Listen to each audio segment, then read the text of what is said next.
Hello po sa inyong lahat mga ka-crypto. Ako po si Pinoy Crypto Trader at sa video na ito ay atin pong pag-uusapan ang tungkol dito kay Bitcoin kung bakit bumabagsak ang kanyang presyo ngayon.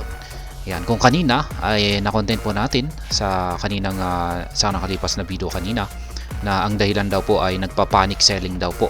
Mayroon daw pong nagaganap na panic selling ngayon kaya nagsisibagsakan ang buong crypto market, hindi lamang po itong si Bitcoin. Ngayon ay atin naman pong aalamin kung ano nga ba ang dahilan rito na inilabas naman ni Coinpedia News.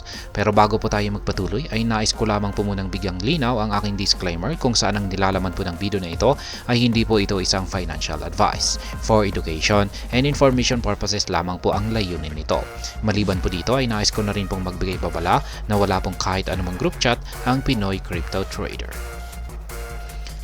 Ayan, ang unang-unang dahilan daw po rito ay shift to meme coins. Yan, naglilipatan daw po ang mga investor sa mga meme coins, mga altcoins at saka mga meme coins. Kaya yan, umaalis daw po sila or parang nagsawa na sila kay Bitcoin. Kaya yan po ang isang dahilan kung bakit bumabagsak ang market price ni Bitcoin. Yan, sabi rito ay liquidity seems to flow from Bitcoin and other major altcoins into meme coins, which analysts have termed as weird bull market. Kaya yan, tinatawag daw po ito ng mga ibang mga analyst na weird bull market or kakaibang bull market. Yan, sapagkat yung mga liquidity na galing po kay Bitcoin ay ito po ay lumilipat. Yan, or napupunta na raw po sa mga ibang mga major altcoins at maging mga meme coins. At ang isa daw pong patunay dito ay yung nakaraang magagandang or matitinding performance or pumps ng mga bagong labas or newly launched na mga tokens na katulad po ni Dogwifhat at saka itong si Book of Meme or Boom. At syempre maging hindi lamang yung mga bagong labas na tokens na ito ang nakaranas ng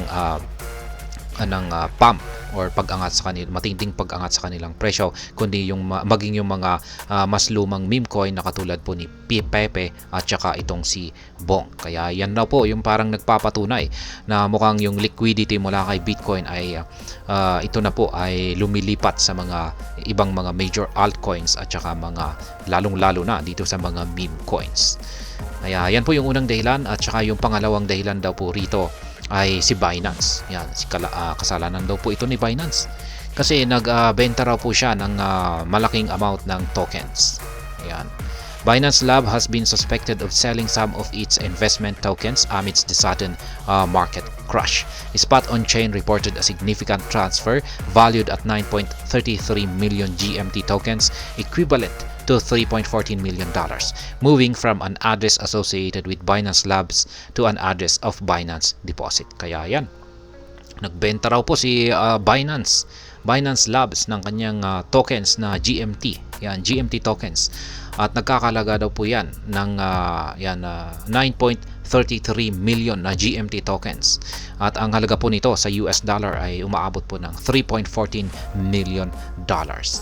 Yan, pero sa tingin ko ay hindi naman po ito gaano malaki para ito ay mag-cause ng pagbagsak sa presyo ni Bitcoin. Ayan, $3.14 million. Siguro, ayan, sa tingin ko ay hindi naman po ganyan katindi yung impact nito. Siguro dapat ay nasa mga billion or trillion yung amount ay saka siguro magkakaroon ng impact sa presyo ni Bitcoin. Pero ayan, yan daw po yung mga posibleng dahilan. Ayan, nagbenta raw si Binance. Kaya nagkaroon ng pagbagsak ang presyo nitong si Bitcoin. Ayan. Kaya ayan po ay ayon dito kay Coinpedia News. Ayan. Nagsi-shift daw po ang liquidity ni Bitcoin mula papunta sa mga altcoins at saka meme coins. At yan, pinagsosospetsahan po ang Binance Lab na nagbenta po ng kanilang malaking tokens. Kaya yan daw po ang dahilan kung bakit bumabagsak si Bitcoin sa araw na ito.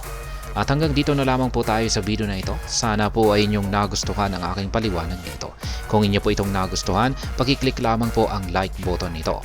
Para naman po sa mga bago lamang dito, kayo po ay aking inaanyayahan para mag-subscribe. Pakiclick na rin po ang bell icon nito dahil ito po ang siya magsisilbing notification nito sa mga bago kong videos na akin pong ina-upload sa aking YouTube channel na ito. Marami pong salamat sa panunood, ingat po tayo lagi at God bless po sa ating lahat.